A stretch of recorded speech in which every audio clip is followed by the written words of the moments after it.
나이 어린 상사를 만나게 되면 나이라는 지위는 내가 더 높은데 직장 내 직책이라는 지위는 내가 더 낮은 상황이 되기 때문에 행동 규칙에 혼선이 생기면서 불편한 상황이 펼쳐집니다. 이때 상사의 절대 연령은 중요하지 않고 단지 부하 직원과의 나이 차이만 영향을 주었다는 흥미로운 연구 결과입니다.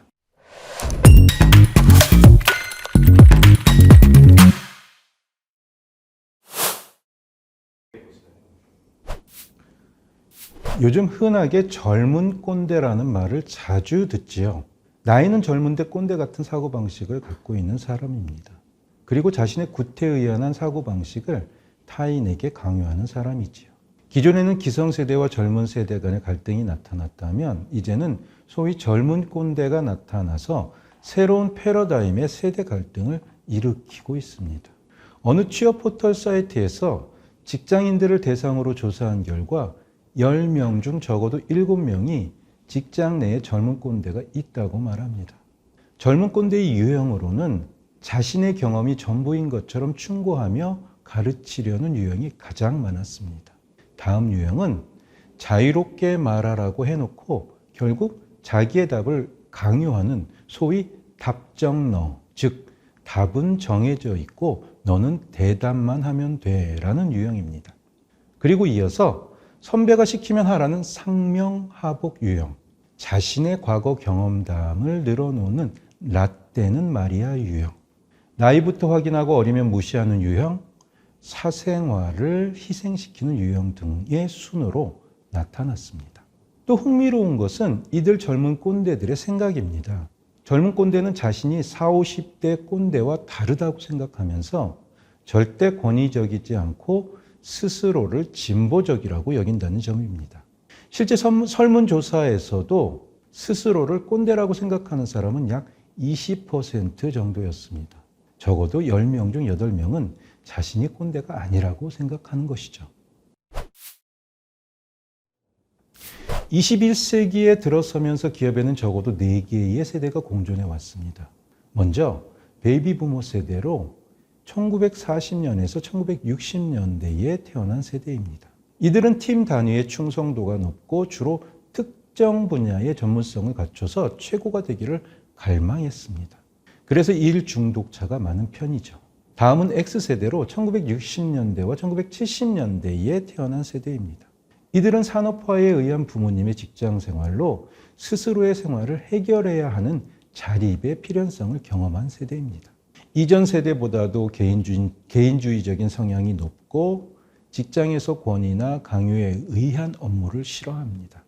다음은 밀레니얼 세대로 1980년대와 1990년대에 태어난 세대입니다.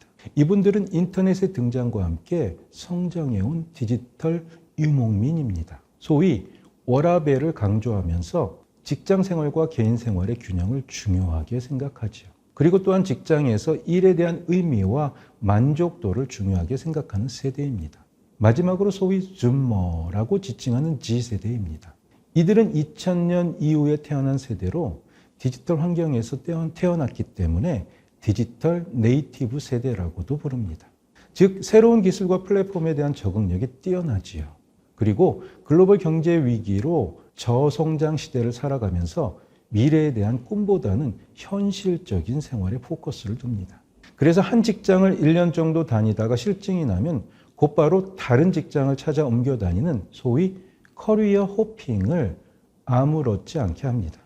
이럴 때 기업에서 공존하는 여러 세대들은 업무를 바라보는 관점부터 임하는 태도나 방식에서 차이를 보이기 때문에 서로 부딪힐 수밖에 없습니다. 예를 들어 베이비 부모는 X세대가 너무 개인주의적이다라고 비판하기도 하며 베이비 부모 세대에게는 G세대의 커리어 호핑은 거의 죄악 수준이라고 말할 수 있습니다. 우리가 보통 젊은 세대를 지칭할 때 밀레니얼 세대와 G세대를 합쳐 흔히 MZ세대로 통칭해서 말합니다. 기존에는 나이 차이가 있는 세대와 구분하거나 어떤 특징이나 차이, 갈등 등을 설명할 때 이렇게 통합해서 분류해도 큰 문제가 없었습니다. 그런데 최근에는 MZ세대 안에서도 더 미묘하게 나뉘어 갈등의 또 다른 양상이 나타나고 있습니다. 대표적인 것이 바로 젊은 상사의 문제입니다. 이전에는 대다수의 기업에서 오래 일하거나 나이가 많을수록 지위가 높아지는 연공서열제를 채택했지만 최근에는 이러한 연공서열을 탈피하고 능력 위주의 인사정책을 펼치면서 젊은 리더들이 계속 등장하고 있습니다. 국내 한 구직 사이트의 설문조사에 따르면 전체 응답자의 45.1%가 나이 어린 상사와 일해본 경험이 있고 이 중 39%가 그것으로 스트레스를 받는다고 답했습니다. 반대로 최근 취업난이 가중되면서 신입사원의 연령대가 높아져서 63.7%가 나이 많은 부하와 일한 경험이 있다고 답했고 이 중 50.6%가 이것 때문에 스트레스를 겪는다고 말했습니다. 이처럼 연공서열이 역전되면 잠재적인 부작용이 많기 때문에 기업의 인사 담당자들은 정책상으로는 연공서열을 파괴했더라도 인사의 근본 프레임에서 연공서열을 아직 무시할 수는 없다고 하소연합니다. 이제 실제 사례를 들어보겠습니다. 모 대기업에서 잘 나가던 A 부장은 회사 내에서 유일하게 매년 연속 S등급을 받았을 정도로 업무 능력을 인정받았습니다. 그러다 보니 직급이 남들보다 앞서게 되고 본인보다 직급이 낮은 선배들이 생기게 되었죠. 그러자 선배들이나 동기들은 그와 함께 일하는 것을 부담스럽게 여기기 시작했습니다. 결국 최연소 부장이지만 진작 달았어야 할 팀장 보직을 받지 못했고 결국 자신의 꿈을 찾아서 이직하게 되었습니다. 회사 차원에서 보면 유능한 인재를 잃는 것이라 볼 수 있지요. 그러면 왜 이런 상황이 발생하는 걸까요? 왜 자기보다 나이 어린 상사가 부담스럽고 어려워지게 되는 걸까요? 이와 관련해서 미국의 인재개발협회의 연구를 살펴보겠습니다. 본인보다 어린 상사와 일할 때 가장 큰 어려움이 무엇인가를 묻는 질문에 약 25%의 직원들은 젊은 상사가 생각하는 업무의 가치와 기대치가 자신과 다른 것이 가장 큰 도전이라고 답했습니다. 그리고 약 22%의 직원들은 젊은 상사의 리더십과 다른 업무 스타일 때문에 고충을 겪는다고 답했습니다.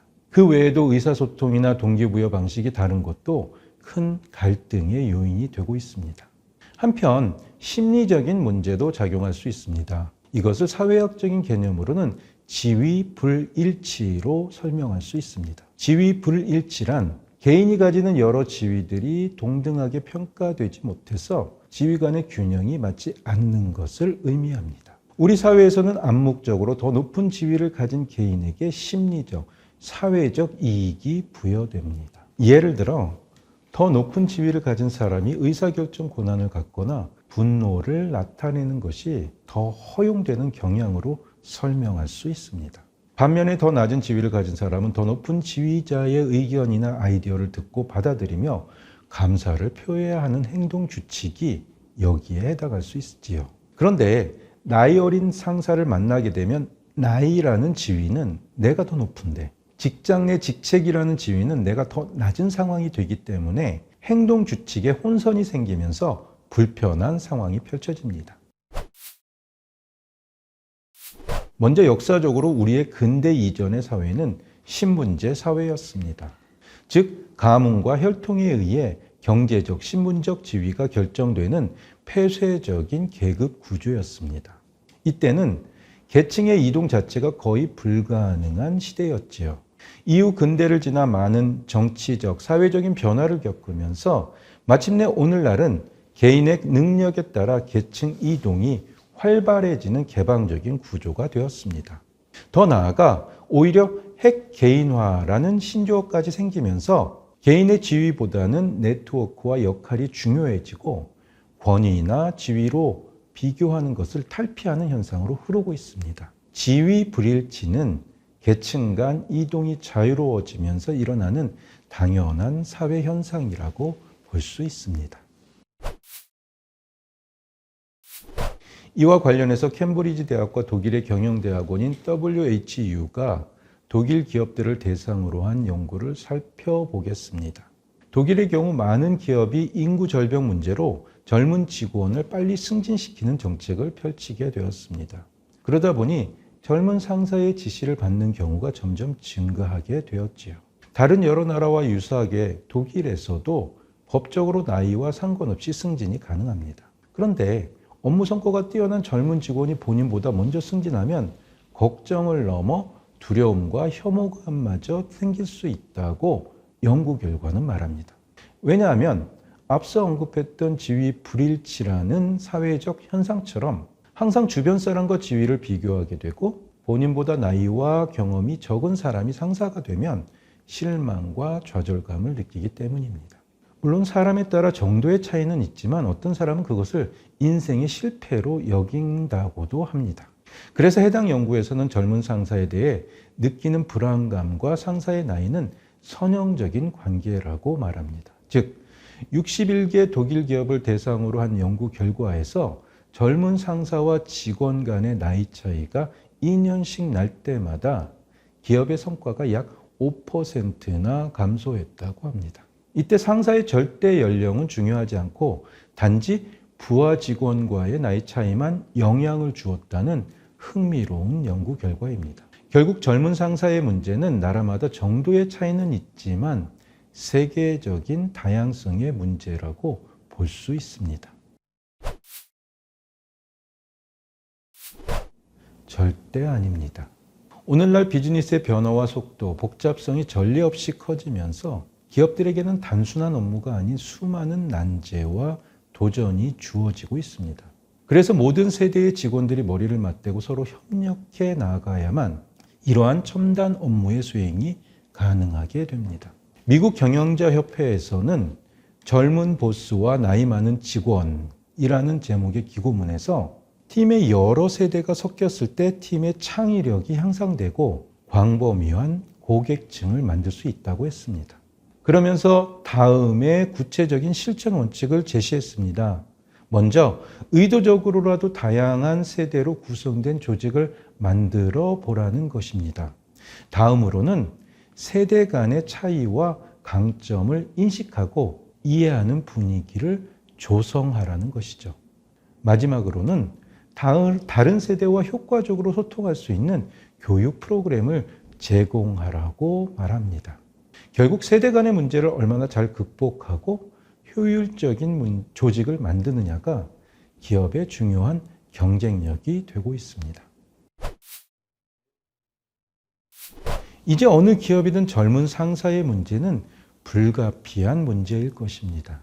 그리고 계급을 중시해온 우리 기업 문화에서 연공 서열을 없애기는 결코 쉽지 않지만 극복해야 할 일입니다. 기업들은 여러 선진 가이드라인을 잘 참조하면서 직원이나 리더가 세대 다양성을 잘 이해하고 수용하도록 지원해야 합니다. 그러면 새로운 세대들이 안정감 있게 리더의 역할을 수행할 수 있고 직원들은 젊은 리더를 잘 이해하고 협력하는 분위기로 만들어 갈 것입니다. 감사합니다.